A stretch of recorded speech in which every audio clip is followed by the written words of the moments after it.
కాళేశ్వరం కాదు, తెలంగాణ రాష్ట్రం ఏర్పడిన నాటికే 50 లక్షల ఎకరాలు పారుతుంది. అది మోటార్ల ద్వారా ఎంత పారుతా ఉంది, మోటార్లు తెలంగాణ రాష్ట్రం వచ్చిన తర్వాత ఎంత పెరిగింది, దేశవ్యాప్తంగా దిగుమతి ఎట్లా పెరిగింది, 3 కోట్ల ఎకరాలకు ఎట్లా దేశవ్యాప్తంగా పెరిగింది, తెలంగాణ రాష్ట్రంలో వర్షాభావం మీద పెరిగింది. నాయన మీరు కట్టిన కాళేశ్వరం ప్రాజెక్ట్ కాదని చెప్తే తెలంగాణ సమాజం అవమానించారు. 2014 వ్యవసాయ శాఖ లెక్కలు 2023కి వస్తాయి మీ లెక్కలు, 26కి వస్తారు కాంగ్రెస్ ప్రభుత్వ లెక్కలు చూపిస్తే తెలంగాణ సమాజానికి అర్థమైంది. బీఆర్ఎస్ పార్టీ మసిబూసి మారడికాయ చేసి తెలంగాణ రాష్ట్రంలో అదేవిధంగా ఆర్టీసీ కార్మికులకు సంబంధించి 53 రోజులు 6 సార్లు హైకోర్టు మొట్టకాయ ఇస్తే తప్ప మేము 3 రోజుల సమయం విరింపజేసినాం. ఒక మెర్జీ తప్ప అన్ని సమస్యలు పరిష్కరించిన కాంగ్రెస్. బట్ ఇదే ఆర్టీసీ విషయంలో మహిళలకు ఫ్రీ బస్ అని చెప్పారు. ఆ విషయంలో మాత్రం ప్రభుత్వానికి 100 మార్క్స్ వేయచ్చు. అదేంటంటే బట్ ఇదే ఆర్టీసీ వల్ల బాధపడుతున్నటువంటి ఆటో కార్మికులు ఎందుకు ప్రభుత్వం ఇంతవరకు పట్టించుకోలేకపోతుంది? ఎందుకు ఆర్టీసీ ఆటో డ్రైవర్లు ఇప్పుడు ఆర్టీ ఆఫీసుల మీద ధర్నాలు చేయాల్సినటువంటి పరిస్థితి వస్తుంది? ఇదే కాంగ్రెస్ పార్టీ అధికారంలోకి వచ్చిన తర్వాతనే ఆంధ్రప్రదేశ్లో కూటమి ప్రభుత్వం వస్తే కూటమి ప్రభుత్వం ఆటో డ్రైవర్లందరికీ పిలిచి వాళ్ళకు భరోసా ఇచ్చింది, వాళ్ళకు నిధులు విడుదల చేసింది. బట్ ఎందుకు కాంగ్రెస్ పార్టీ హయాంలో ఆటో డ్రైవర్లకు ఇంతవరకు ఎందుకు? నిన్ననే సమస్య పరిష్కారం అయింది సార్. ఈ రోజు గాంధీ భవన్కి వచ్చి ప్రెస్ మీట్ పెట్టిరు. మేము ప్రజాప్రభుత్వంగా గుర్తుపెట్టుకోవాలి.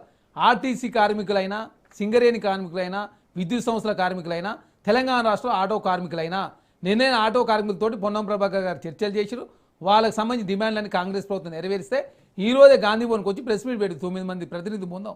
కాంగ్రెస్ పార్టీ గుర్తుపెట్టుకోవాలి, చేసే పని ఎట్టి పరిస్థితిలో తాత్సారం చేయకుండా కార్మిక లోకాన్ని మేలు చేసే ప్రయత్నంలో, ప్రజలు మేలు చేసే ప్రయత్నంలో కాంగ్రెస్ ప్రభుత్వం ముందుకు పోతోంది. ఒకనాడు హైదరాబాద్ మెట్రో 2వ స్థానం, ఈరోజు 9వ స్థానం దిగజారింది. మీ ఆయనలో కిలోమీటర్ పెరగలే. పబ్లిక్ ట్రాన్స్పోర్ట్ ఏ నగరమైన సుభిక్షంగా ఉండాలంటే 75% ఉండాలి. మీరు ఆయనలో 30% దిగదారితే ఆర్టీసీని, ఎంఎంటీఎస్ని మెట్రో అనుసంధానం చేసే ప్రయత్నంలో ఆర్టీసీలో 1000 ఎలక్ట్రికల్ బస్సులు కొనుగోలు చేసి తెలంగాణ రాష్ట్రంలో కాంగ్రెస్ ప్రభుత్వం ముందుకు పోతూ 12,000 కోట్ల రూపాయలు ఓన్లీ మహాలక్ష్మి పథకానికి కాంగ్రెస్ ప్రభుత్వం ఖర్చు పెట్టింది. 5 రూపాయలు గ్యాస్ సిలిండర్ అయినా, 200 ఉచిత కరెంట్ అయినా, లేకపోతే 1 కాదు 2 కాదు 1,20,000 కోట్ల రూపాయలు వ్యవసాయ రంగమే ఖర్చు పెట్టినాం కదా మేము. మీరు వడ్డీ మాత్రమే మాఫీ చేసి 1,00,000 రూపాయలు, మేము 2 లక్షల వరకు. సరే కొంతమంది పూర్తి స్థాయిలో కాకపోయి ఉండొచ్చు కదా.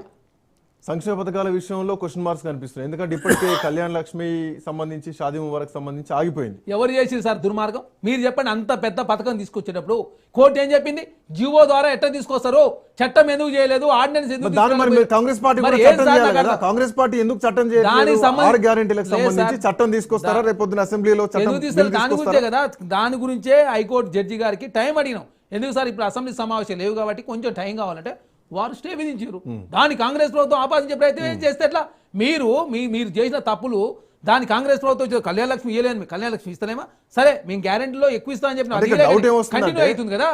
పాత పథకాలకే ఈ రోజు ఆగిపోయిన పరిస్థితి వస్తే 6 గ్యారెంటీల విషయంలో కూడా మళ్ళీ ఎవరెవరు కోర్టుకు పోతారు. సో జీవోలతో ఎప్పుడైనా సంక్షేమ పథకాలు నడవాయి.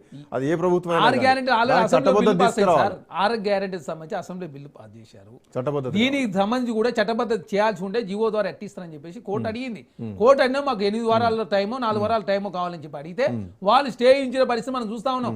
కళ్యాణ లక్ష్మి కావచ్చు, షాదీ ముబారక్ సంబంధించి కాంగ్రెస్ ప్రభుత్వం వచ్చిన తర్వాత ఏమి ఇచ్చి చాలా స్పష్టం. ఓవర్సీస్ స్కాలర్షిప్ సంబంధించి కూడా మీరు ఇచ్చిన కన్నా మీరు 2.5 సంవత్సరాల్లో 608 కోట్లు ఇచ్చినాం.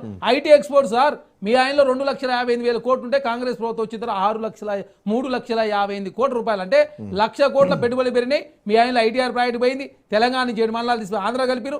9 సంవత్సరాల కాలం పాటు భారతీయ జనతా పార్టీ చేసిన అన్ని బిల్లులకు మీరే మద్దతు ఇచ్చారు. తెలంగాణకి ఏమైనా న్యాయం జరిగిందంటే తెలంగాణకి ఏం న్యాయం జరగకపోగా తెలంగాణ అప్లపాలు చేసి ఆగం చేసి అత్యధిక ఓటు రేటు తీసుకొచ్చి ఒక్క ప్రాజెక్ట్ కూడా పూర్తి కాలేదు. 1,80,000 కోట్ల తెలంగాణ అప్లపాలు వాళ్ళు చేస్తే ఖజానా ఖాళీ అయిపోయింది. సంక్షేమ పథకాలు ఇచ్చేటువంటి పరిస్థితి లేదు, ₹1,00,000 బిల్లు ఉట్టేటువంటి పరిస్థితి లేదని చెప్పేసి మీ ప్రభుత్వం చేతులు ఎత్తేసిందా? మేము వచ్చిన తర్వాత వడ్డీ రేటు సవరించి ప్రభుత్వ సంబంధించినటువంటి ఆఫీసులన్నీ ప్రైవేట్ గవర్నమెంట్ తీసుకొస్తే తెలంగాణ ఖజానాకు ఇంట్రెస్ట్ రేట్ అన్ని చూస్తే 20,000 కోట్ల రూపాయలు సేవింగ్స్ అవుతుంటే 30,000 కోట్ల రూపాయలు సంబంధించిన అప్పులు కాంగ్రెస్ ప్రభుత్వం తీర్పిన మీరు కట్టిన ఇంట్రెస్ట్లు కావచ్చు, ఇన్స్టాల్మెంట్గా చెల్లిస్తే కాంగ్రెస్ ప్రభుత్వం అదనంగా 30,000 కోట్ల రూపాయలు మేము తెచ్చిన అప్పు కన్నా అదనంగా ఇన్స్టాల్మెంట్ రాష్ట్ర ప్రభుత్వం చెల్లించింది. కాంగ్రెస్ ప్రభుత్వంతో పోటీపడే పరిస్థితిలో బీఆర్ఎస్ పార్టీ లేదు కాబట్టి కేసీఆర్ గారు అసెంబ్లీకి వస్తే కాంగ్రెస్ పార్టీ ఎక్కడ కడిగి కంపాన పోస్తుందో, ఎక్కడ సమాధానం చెప్పబడుతుందో కేసీఆర్ గారు మౌనం వహిస్తూ అదేవిధంగా పాములో ఉంటూ కాంగ్రెస్ అసెంబ్లీ రాకుండా తెలంగాణ సమాజాన్ని అవమానించే పరిస్థితిలో వాళ్ళు ఉంటే వాళ్ళ దాంట్లో పంచాయతీ కూతురికే నోటీస్ కూడా సస్పెండ్ చేసిన మీరు మా కాంగ్రెస్ ప్రభుత్వం ఏదో జరిగిందట, మొత్తం ఏదో అయిపోయిందట, కాంగ్రెస్ కూపగుడి మాట్లాడిస్తారు. ఇదో నార్త్ కొరియానా? కేసీఆర్ పార్టీ ఏంటంటే నార్త్ కొరియా పార్టీ. ఎందుకో వాడు ఏ నిర్ణయం అంటే చంపేయంటే చంపేసినట్ట. ఏమన్నా కాంగ్రెస్ పార్టీలో ప్రజాస్వామ్యం ఉంటుంది. శృతి మించిన వరకు మాత్రమే కాంగ్రెస్ పార్టీ స్వేచ్ఛ ఇస్తుంది.